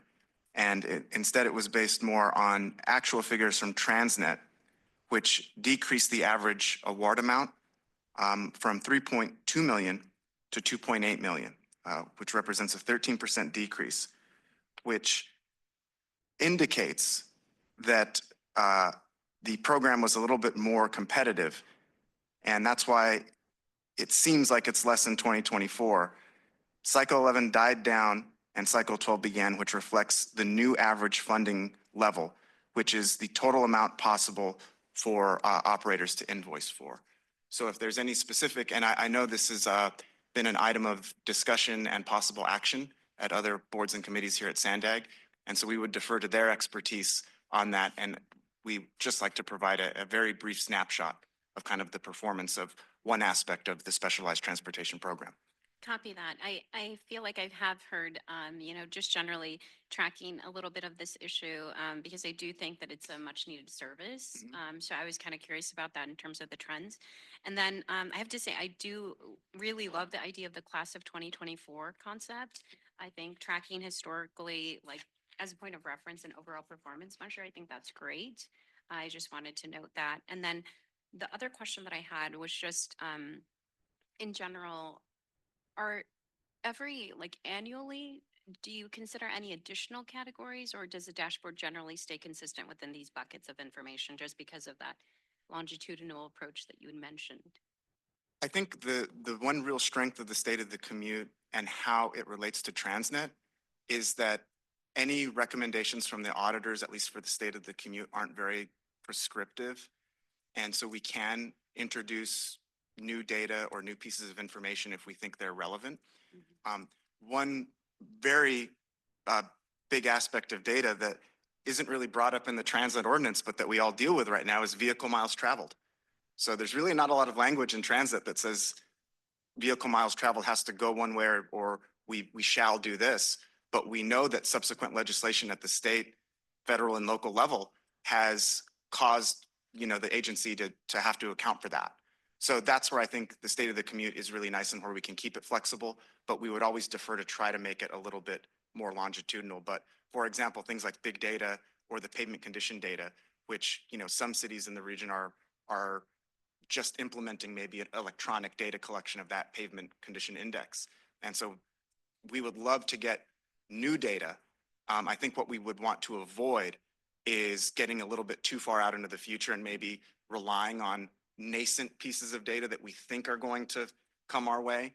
And again, that's why we really want a measured approach when it comes to how we leverage big data here at the agency. Copy that. Thank you.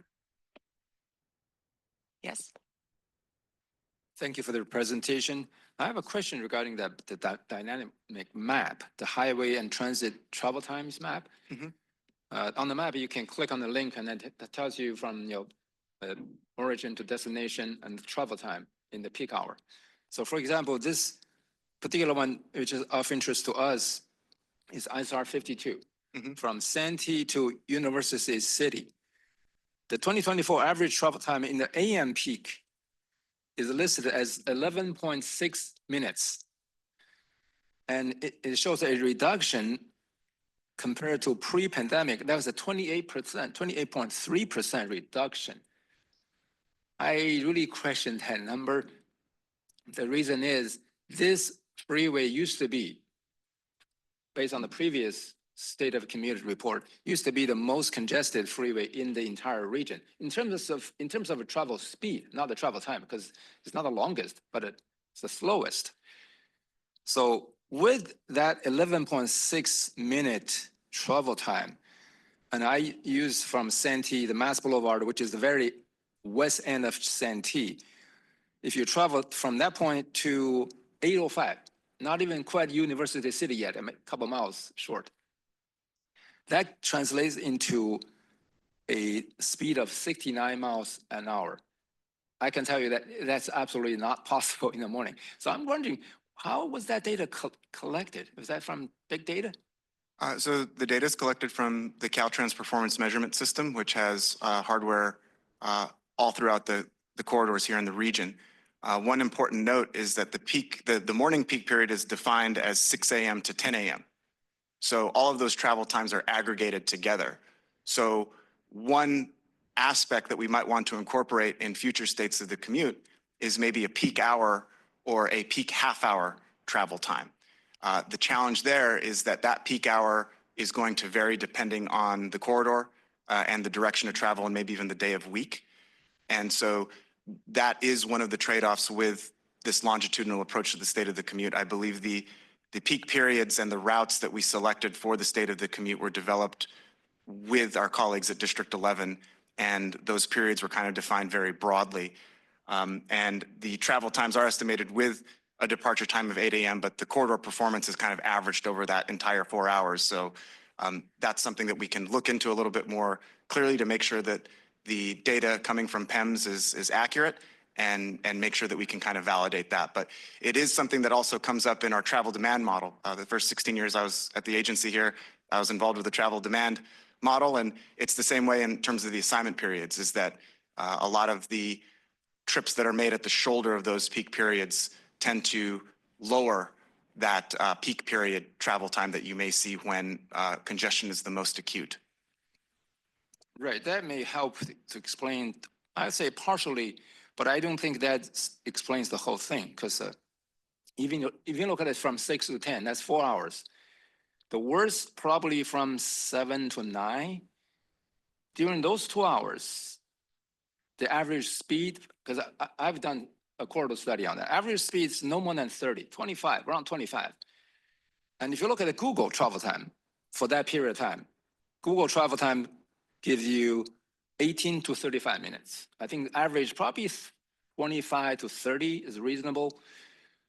I just don't see how that's possible to average in 4 hours, 69 miles an hour. That means absolutely there's no congestion whatsoever. That's definitely not a, now I experience, not anybody who travels on 52 can see. I raised this question last time, a year ago, maybe 2. I think something probably is off greatly. If that data came from the PEM system, something's wrong with that system. Maybe the station just needs to be calibrated or something else. I can tell you that travel time is just not possible, I'm sorry to say. And also, I have similar question for the PM as well. For the PM, the report says average travel time 18.2 minutes. I think that definitely takes much longer. I drove that direction a few times myself, starting from Convoy, Kearny Mesa, towards Santee. Between 3 and 5, it typically takes, I would say, 30 to 40 minutes. Because once you pass I-15, even before you reach I-15, you drop to about 20, maybe 30 miles an hour at best. So I really highly suggest that this data needs to be looked into. I think something's wrong with those data. That's my assessment. Thank you. Thank you for those comments. We do have one more agenda item, so in the interest of time, maybe that's something we can look into and follow up with that particular data question. Are there any other comments or questions? Yes. Thank you, Joaquin, for the presentation. I guess going back to what the gentleman was saying is the data and power needs to be relooked at. One of the questions I have was, what do you need from agencies to get a more accurate data, such as because I'm looking at bike collisions and it looks like you guys only have up to 2022. And I know we have more data than that in our city. So what would this agency need to do to provide you with more updated data to calibrate your information on your dashboard? And also, and in traffic, I'm in traffic, and basically we review a traffic study as well. So from consultants, they provide us traffic study with ADTs along segments like El Camino, Oceanside Boulevard, College, and such. And basically, I don't know if that data would be useful for SANDAG to provide to calibrate your data. So then when you post these data to the public, at least there'll be some sort of calibration done. Yeah, for the ADT data and other things like that, I'll contact you offline because I would like to look at that data because I'm always curious about it. And I'm trying to find ways for us to leverage it here at SANDAG and for us to kind of get a stovepipe of that data. For the safety data, I'll also put you in contact with Mr. Sam Sanford, who presented item 3. One of his other study areas here at SANDAG is with the Vision Zero high impact network and other aspects of that. So we would want to make sure to do that. We kind of handle a lot of that performance data in terms of the data from Switters and TIMS, and a lot of those records have to be, unfortunately, manually investigated right now in terms of geolocation, incident, and to eliminate any kind of recursive pieces of data that might be in there. And so it is kind of an emerging item for that, but I will put you in contact with Mr. Sanford. Thank you. Oh, yes. I just have a real quick one. Great job, Joaquin, and really appreciate the granularity in the multimodal data, and the data viewer for the travel times is a great addition. But just along those lines, I think we would like to see the peak hour if we can, or perhaps all day. I think looking at how time competitive transit is in our communities and as they sort of connect to the regional corridors. I imagine it's a challenge for MTS, right? With some of the load spreading, you're not as competitive, but seeing where that sort of difference is would be great, even the half hour. And again, all day, our climate action plan metrics are based on all day trips. So in as much as that can be done, probably more the ask is on the peak hour, but But yeah, thanks for the presentation. This is great stuff. Thank you. Go ahead.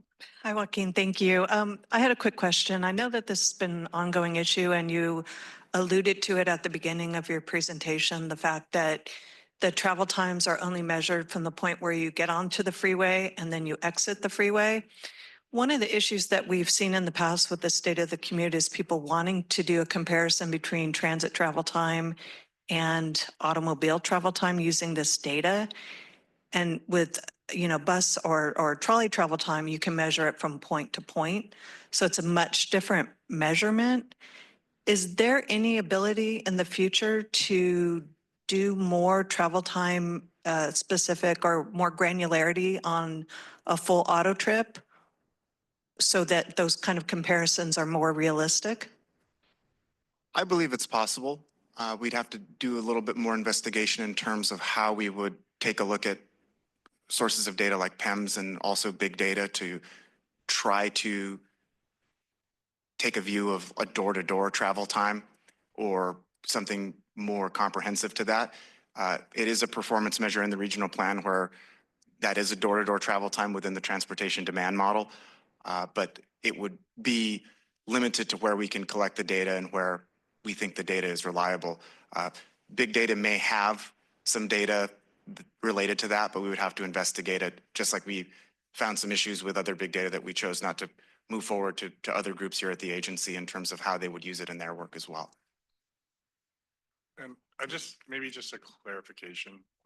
With even PEMS or even our sensors, it's not from ramp to ramp. It's locations along the freeway. So even that data is dependent on where those specific sensors are. So, it's not an estimate. It's just not completely calibrated from trip, like ramp to ramp. So I just want to be clear on that. So it uses an algorithm in PEMS and it's managed by Berkeley, not Caltrans.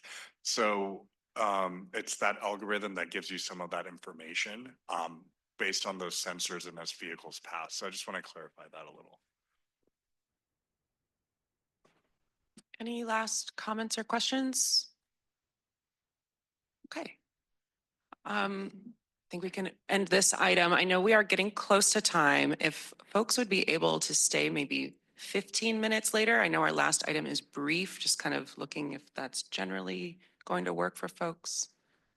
Okay, I'm seeing nods. So we'll go ahead and take our last item, item 6, and our presenter had an injury, so she'll be joining us virtually, but we'll be hearing from SANDAG's Associate Regional Planner, Lizzie Havey, on the Reconnecting Communities Study overview. Awesome, thank you. Hi, everybody. My name's Lizzie Havey, and I'm Regional Planner. I'm the project manager for the Reconnecting Communities Study. We can go to next slide. To introduce the study overall, the main objective, one of our goals, is the study aims to define, identify project opportunities and strategies that will reconnect communities divided by harmful transportation infrastructure. Generally speaking, what is reconnecting communities? What do we mean by that? We know that where we plan and construct transportation projects impacts communities today. Looking back in history, construction and transportation infrastructure, such as highways, harmed existing communities, displacing residents and local businesses, and creating barriers by physically dividing once fluid neighborhoods. A report from the Federal Department of Transportation highlighted that highway routes were chosen where land costs were the lowest or where political resistance was weakest, cutting through low income and communities of colors more often than not. So today, reconnecting communities is an urban planning concept and effort to restore connections and invest in neighborhoods. Next slide. So how did we get here? SANDAG applied for a Caltrans planning grant to identify and strategize with partner agencies like Caltrans on reconnecting community projects for our region. Here are the different tasks of the study that you see on the screen. We've completed some of these tasks already, and I'll provide an overview of some of those key points today. We're providing this overview in preparation for a joint working group, where we'll be looking for more in-depth feedback from you all on the implementation strategies and solutions, task 5 that you see there. This task will include a suite of project opportunities for each of our identified areas to promote reconnection communities or reconnection opportunities. Next slide. One key aspect of the study is to incorporate a data forward analysis. So for the first task, we worked closely with the data science team. We also collaborated with the social equity working group here at SANDAG to help ground truth some of our analysis. Next slide. So again, I'm moving a little bit faster knowing that we have limited time right now, but I will be going over briefly of what that analysis looked like. I think this could be helpful for your jurisdictions, not only for the focus areas that we're identifying, but for grant opportunities and whatnot. So in general, what the analysis and the methodology looked at was this first step to help us understand what is a connected community. So we wanted to understand what is a disconnected community. So creating this definition with the social equity working group, we have low-income communities that were physically separated and or displaced by transportation infrastructure, such as highways and railways, that created barriers to access and opportunities such as work, education, open spaces, medical services, and retail, further burdened by safety, health, and mobility impacts and historical disinvestment. There's a lot in that definition, right? So we took out different parts of it, different metrics to identify for the methodology and then the analysis. So this definition highlights a number of those metrics to bring into that analysis that you'll see on the next slide. What you see in bold is kind of like the primary metrics that we had that measured disconnection. So again, what we're hoping to do is identify areas in the region to prioritize and focus for projects. And then we've then furthered that from those bolded metrics, accessibility, mobility, environmental health, to some of our other metrics, the safety and social equity metrics. So we focus the analysis specifically on communities closest to the transportation infrastructure, which includes highways and railways, really measuring that impact. Next slide. This is just a quick look at what the methodology looked like. I won't get it into detail, but essentially we created a scoring system for each of those metrics I just mentioned, and the community scoring highest demonstrated the biggest impact among all these different metrics and scored high, and you can see the results of the analysis shortly. Next slide. But before we do that, I do want to zoom out and touch on another aspect of the study that we looked at, and that's where we're at now and where we're going. With the results of those analysis, we can then choose focus areas in the region to identify some of these project opportunities. The best practices research report, one of our key tasks, and what's shown here on the screen, showcases some national case studies of transportation projects built or in construction under the umbrella of reconnecting communities. We'll be making recommendations for project opportunities informed by this report and considering typologies of reconnecting community projects. And what I mean by that, for example, is if there's an underpass that poses road safety hazards, we may make a few project recommendations specific to that location, so that focus area, within that focus area, but that project recommendation can also be replicated in other areas throughout the region. So again, we're kind of broadening some of these aspects, so it's not just specific to those focus areas. If we can go next slide. All this to be said, here are the results of the analysis. I'll stay on each slide for a few seconds, but you can see where the map is showing purple. Those communities scored the highest. Next slide. We reviewed the areas with a greater density of purple and also consider the different types of transportation infrastructure that may create barriers to identify potential focus areas. Next slide. Again, we're designating 7 areas in the region and have already reached out to you cities, you all sitting here in the different subregions. Next slide. With the ultimate goal of identifying a suite of projects addressing the transportation infrastructure or barrier to promote safer mobility options and neighborhood connections. Next slide. Here's some of our schedule. So again, we completed that first task, that data analysis. We now have since completed the best practices memo, and we'll be moving forward in identifying and finalizing those study areas, and then doing the existing conditions analysis. Moving into the fall, where we'll be really looking at the implementation strategies, which are those project opportunities. We'll be working with doing outreach with our CBO network here at SANDAG, and then hosting this joint working group, including mobility working group, to go more in depth ask more tailored questions about the focus areas and also the idea of typologies and what type of projects could fall under that. We'll wrap that all together in the winter and finalize everything by spring 2026. Next slide. So with this short presentation, I just wanted to provide an update and an overview of the study, where we're at now, and where we'll be going. At that joint working group, we'll have more of a hands-on workshop. And so again, this is just in preparation for that joint working group that's to come in the fall. Thank you. Thank you. Thank you very much for that. Okay, can we move on to the public comments for this item? We do have public comment, Chair. There's a Perita Javier and Cesar Javier.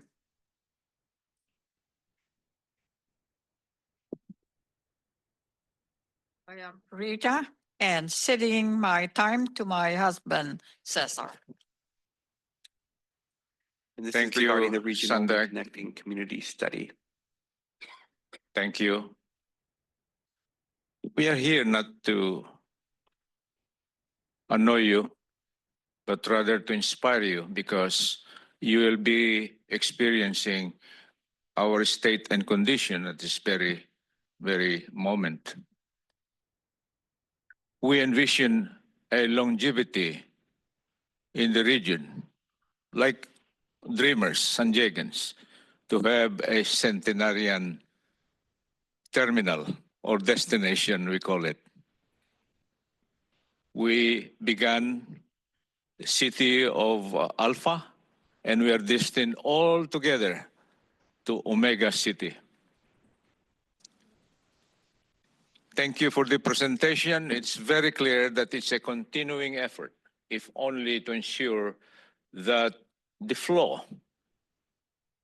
of mobility, circulation, is something like the perfect body system we call the blue and the red. Try to imagine how nature has designed such kind of mobility of the food blood to all communities in our physical body. I hope that metaphor or analogy would make us clear in our challenge to design that perfect nature's gift for human survival.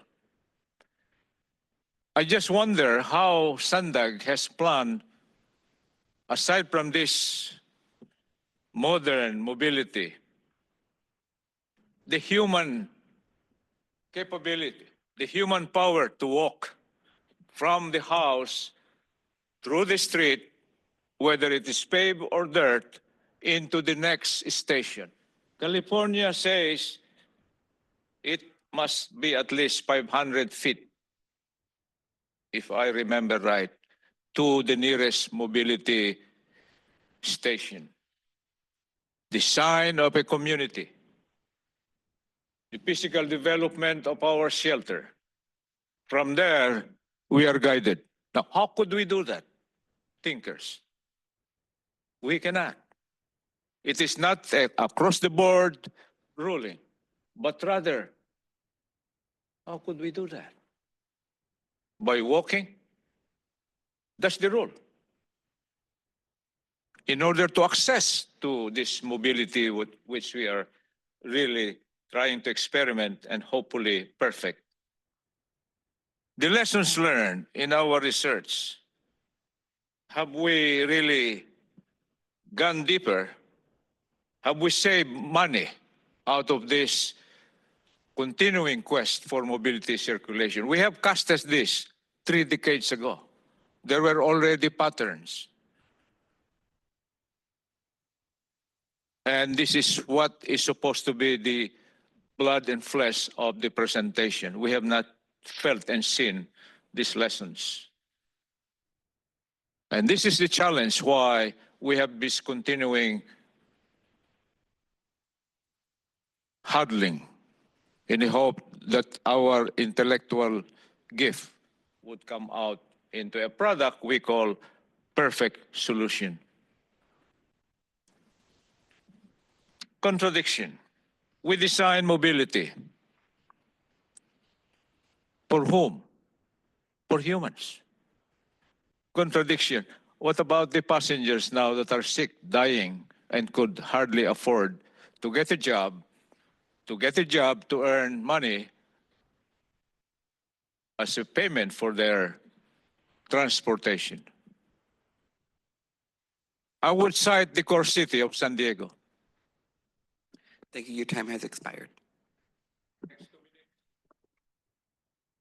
Okay. Can now move on to member comment. Do we have member comments or questions? Yes. Go ahead.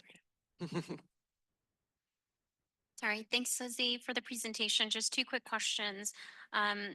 I saw in the staff report that there were 7 focus areas that were identified. Is there a particular reason for 7? Are you thinking, just certain geographies within the region? I just wanted to understand the rationale for the 7 focus areas. Yeah, it was mainly just to have a diverse representation in the region. It was a part of our original grant agreement or in our original scope of work for the Caltrans planning grant. And so just representing different parts of the region, understanding the typologies, 7 seemed about the right number. And it was agreed upon in the grant scope of work. Copy that. And then the second question that I had was just, did I hear correctly in your presentation? Did you identify that this was in preparation for future grant funding opportunities? Like this will inform maybe future grants through SANDAG? Is that correct? My comment regarding like how cities and jurisdictions and how you all could maybe use this is that it could be used for your own future grants. It could also be used, the analysis can be used for grants that SANDAG goes after to just citing different analysis and this analysis that we did and compiling that together. So it was just more generally speaking how this could be used. And overall, though, the idea is that with some of these projects that we identify is that they can move forward in collaboration with the cities or in future regional plan cycles. But that's kind of some of the ideas. Copy. So it's just an information document as of now. Yes. Copy. Thank you. Okay, any other questions or comments? Okay. Seeing none, thank you again, Lizzie. This was a discussion item only, so we can move to our last item, adjournment. Our next mobility working group meeting will be Wednesday, July 23rd at 9 a.m. again here at the SANDAG boardroom. And with that, we are adjourned at 11:02. Thanks again, everyone, for staying a little long.